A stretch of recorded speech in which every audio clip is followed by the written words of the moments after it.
আমরা মূলত আজকের এই সাংবাদিক সম্মেলনটা করার অর্থ হলো, এর আগেও আমি কিন্তু 2 দিন আগে আপনাদের উদ্দেশ্যে কিছু কথা বলেছিলাম। আজকের কথাগুলো আর ওদিনের কথার মধ্যে একটু ডিফারেন্স থাকবে। ওই দিনকার বিষয়টা ছিল একরকমের, আজকের বিষয়টা হলো একটু ভিন্ন ধরনের। কারণ ইতিমধ্যে আমরা 11 দলের পক্ষ থেকে কেন্দ্রীয়ভাবে নির্দেশনা এসেছে। এক সময় আমাদের নজরুল ইসলাম ভাই সহ অন্যান্য এনসিপি ভাইয়েরা বলতেছিলেন যে আমাদের কেন্দ্রের নির্দেশনা নেই, যেহেতু এখানে আপনাদের 2 জন নির্দেশনা আমাদের কাছে নেই, এই জন্য আমরা কারোর পক্ষে নামতে পারছি না। তো মাঠে ময়দানে আমরা লক্ষ্য করেছি ওনারা যারা দায়িত্বশীল আছেন তারা নামেন নাই, কিন্তু সাধারণ যারা তারা আমাদের সাথে নেমে দীর্ঘদিন ধরে শুরু থেকে কাজ করে যাচ্ছে। তো বিশেষ করে উপরস্থন থেকে নির্দেশ না থাকার কারণে ব্যাপকভাবে আমার সুযোগ ছিল না। তো গত পরশুদিন বিকাল 3টায় মূলত উপর থেকে এনসিপির পক্ষ থেকেও কেন্দ্র থেকে নির্দেশ এসেছে, কেন্দ্র থেকে নির্দেশনা এসেছে।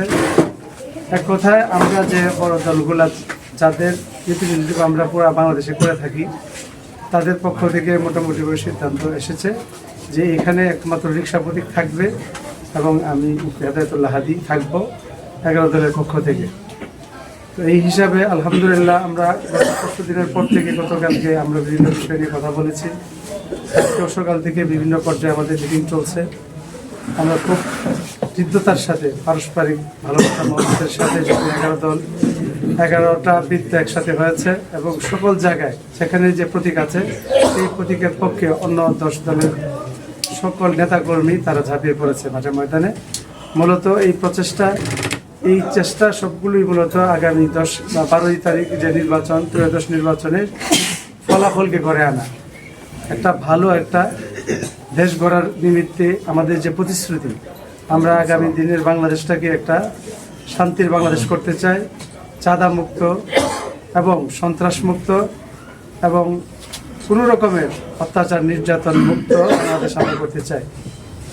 এবং এটাও আমরা চাই আগামী দিনে যেন কোনো স্বৈর শাসক না আসে, সেই ছিদ্রগুলা বন্ধ করতে চাই। এবং একই ব্যক্তি প্রধানমন্ত্রী হবে, তারপরে আপনার দলের প্রধান হবে, সেটারও সুখ থাকবে না।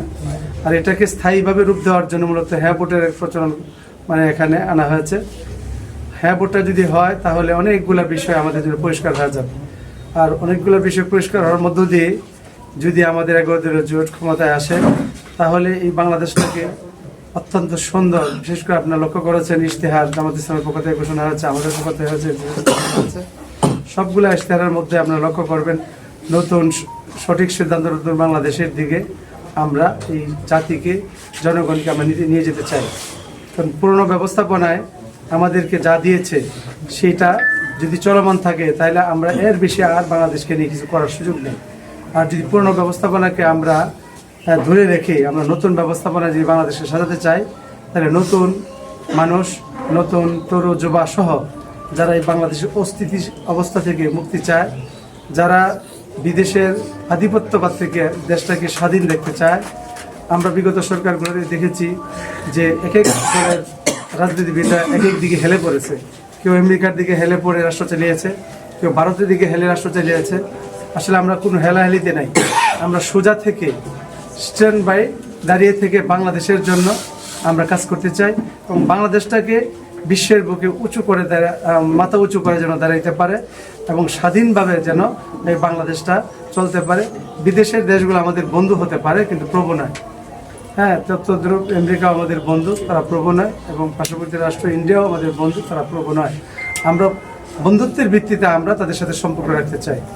তো সেই হিসাবে আগামীর যে নির্বাচন, এই নির্বাচনটা একটা টার্নিং পয়েন্ট। সেই নির্বাচনটাকে আমরা এমন একটা সুন্দর সুশোভিত নির্বাচন চাই যেটা নিরাপদ বাংলাদেশ গড়ার ক্ষেত্রে অত্যন্ত গুরুত্বপূর্ণ ভূমিকা পালন করবে। আপনারা জাতির বিবেক, আপনাদের লেখনের মধ্য দিয়ে ভালোটা অনেক সময় মন্দে পরিণত হয়, আবার মন্দটা অনেক সময় ভালোর দিকে যায়। তা আপনাদের অনেক লেখনীটা অনেক সমাজের কাজে লাগে, আপনাদেরকে ফলো করে।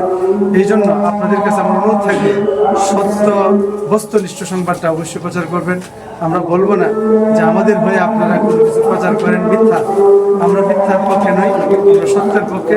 আপনারা আপনাদের বিবেকটাকে সত্যের পক্ষে জাগরুক রেখে নির্ভয়ে, নিঃসংশয়ে, নির্ভাবনায় আপনারা সংবাদগুলো প্রচার করবেন এবং আগামী দিনের বাংলাদেশকে একটা কল্যাণমূলক বাংলাদেশ গড়ার ক্ষেত্রে ভূমিকা পালন করবেন। ধন্যবাদ।